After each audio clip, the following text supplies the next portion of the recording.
মমতার সম্পর্কে দীপক ঘোষের সেই বিতর্কিত বইয়ে নিষেধাজ্ঞা কি আছে? সেই বইয়ে কেন নিষেধাজ্ঞা? প্রাক্তন তৃণমূল বিধায়ক দীপক ঘোষের বিতর্কিত বইয়ের উপর অন্তর্বর্তীকালীন নিষেধাজ্ঞা জারি করল বারাসত আদালত। মঙ্গলবার বারাসত ফার্স্ট কোর্টের সিভিল জজ মানহানির অভিযোগ সংক্রান্ত একটি আবেদনের ভিত্তিতে বইটির প্রকাশনা, বিক্রয়, বিতরণ এবং প্রচারে আনুষ্ঠানিকভাবে নিষেধাজ্ঞা জারি করেছেন। আগামী 17 সেপ্টেম্বরের পরবর্তী শুনানি পর্যন্ত বা পরবর্তী নির্দেশ না দেওয়া পর্যন্ত এই অন্তর্বর্তীকালীন নিষেধাজ্ঞা বহাল থাকবে বলে জানিয়েছে আদালত। এই বইটিতে মুখ্যমন্ত্রী মমতা বন্দ্যোপাধ্যায় এবং তৃণমূলের কয়েকজন নেতা নেত্রীর বিরুদ্ধে অবমাননাকর মন্তব্য করা হয়েছে বলে অভিযোগ। তৃণমূল সাংসদ কাকলি ঘোষ দস্তিদারের তরফে নিয়ে বারাসত আদালতে আবেদন জানানো হয়েছিল।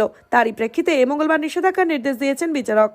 কাকলি পুত্র বৈদ্যনাথ ঘোষ দস্তিদার বলেন, মমতা বন্দ্যোপাধ্যায়ের সম্পর্কে প্রাক্তন আইএএস তৃণমূলের প্রাক্তন বিধায়ক দীপক ঘোষ বই লিখেছেন। সেখানে আমার মা কাকলি দস্তিদার এবং বাবা রাজ্যের প্রাক্তন মন্ত্রী সুদর্শন ঘোষ দস্তিদারকে নিয়েও অনেক কিছু লেখা ছিল, সেসব বিতর্কিত। আমরা আইনি পদক্ষেপ করি। আলিপুর আদালতে একটি মামলা করা হয়, অন্য একটি মামলা হয় বারাসত আদালতে। বৈদ্যনাথ জানিয়েছেন, মঙ্গলবার বারাসত আদালত দীপক বাবুর ওই বই এবং সম্পর্কিত লেখার উপর নিষেধাজ্ঞা জারি করেছে। ওই বই ছাপা, বিক্রি বা প্রচার করা যাবে না তার কথায়। এরপর আমরা উচ্চ আদালতেও যাব। তিনি আরও জানান, ওই বই যারা ছাপিয়েছেন এবং তার প্রকাশক এবং পরিবেশকের বিরুদ্ধে ব্যবস্থা নিতেও আইনি পদক্ষেপ করা হবে। প্রসঙ্গত, আইএএস আধিকারিক হিসেবে জেলা ও রাজ্য প্রশাসনে নানা দায়িত্ব সামলানোর পরে 90-এর দশকের শেষ পর্বে অবসর গ্রহণের পরে তৎকালীন বিরোধী দল তৃণমূলে যোগ দিয়ে মহিষার দল থেকে বিধায়ক হয়েছিলেন দীপক।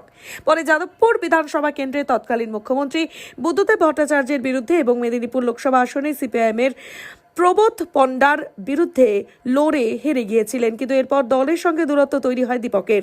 তৃণমূল নেত্রী মমতার রাজনীতি ও জীবন নিয়ে দীপকের লেখা বই প্রবল বিতর্ক তৈরি করেছিল।